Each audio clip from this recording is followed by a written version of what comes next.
সঙ্গীতাঙ্গনের পাশাপাশি রাজনৈতিক অঙ্গনেও সুপরিচিত একটি নাম মনির খান। জনপ্রিয় এই গায়ক দীর্ঘদিন ধরে বাংলাদেশ জাতীয়তাবাদী দল বিএনপির সঙ্গে ওতপ্রোতভাবে জড়িত ছিলেন। দলে তার পদ ছিল কেন্দ্রীয় কমিটির সহ সাংস্কৃতিক সম্পাদক। তবে সাম্প্রতিক দিনগুলোতে সামাজিক যোগাযোগ মাধ্যমে জোর গুঞ্জন উঠেছে যে বিএনপি থেকে পদত্যাগ করেছেন মনির খান। অবশেষে এসব গুঞ্জনের জবাব দিয়েছেন তিনি নিজেই।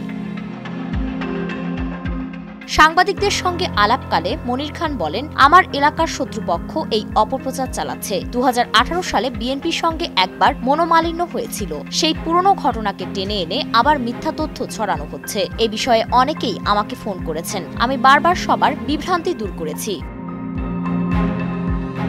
পদত্যাগ সংক্রান্ত গুঞ্জন প্রসঙ্গে তিনি আরো বলেন, বিএনপি থেকে যদি আমি নমিনেশন সংগ্রহ করি তাহলে আমি মনোনয়ন পাব। এই বিষয়টা অনেকে সহ্য হচ্ছে না। বিএনপির সবাই তো আমার বন্ধু বা শুভাকাঙ্ক্ষী নয়। যারা আমার ভালো চায় না তারাই এমন অপপ্রচার চালিয়ে যাচ্ছে। আমি কখনোই বিএনপি থেকে পদত্যাগ করিনি। 2018 সালের একটি ঘটনার পর শুধু দলীয় পদ থেকে কিছুটা দূরে ছিলাম। তিনি দাবি করেন, বিএনপির ভেতরেই কিছু অসাধু ব্যক্তি তাকে নিয়ে ইচ্ছাকৃতভাবে গুজব ছড়াচ্ছে। এসব অপপ্রচারে কান না দেওয়ার জন্য সবার প্রতি আহ্বান জানান এই শিল্পী। প্রসঙ্গত, মনির খান বাংলাদেশের অন্যতম জনপ্রিয় একজন কণ্ঠশিল্পী। 1996 সালে প্রকাশিত প্রথম একক অ্যালবাম তোমার কোনো দোষ নেই দিয়ে তিনি ঝড় তুলেছিলেন অডিও ইন্ডাস্ট্রিতে। এরপর থেকে এখন পর্যন্ত 42টিরও বেশি একক অ্যালবাম প্রকাশ করেছেন তিনি। রয়েছে বহু জনপ্রিয় দ্বৈত ও মিশ্র অ্যালবামও।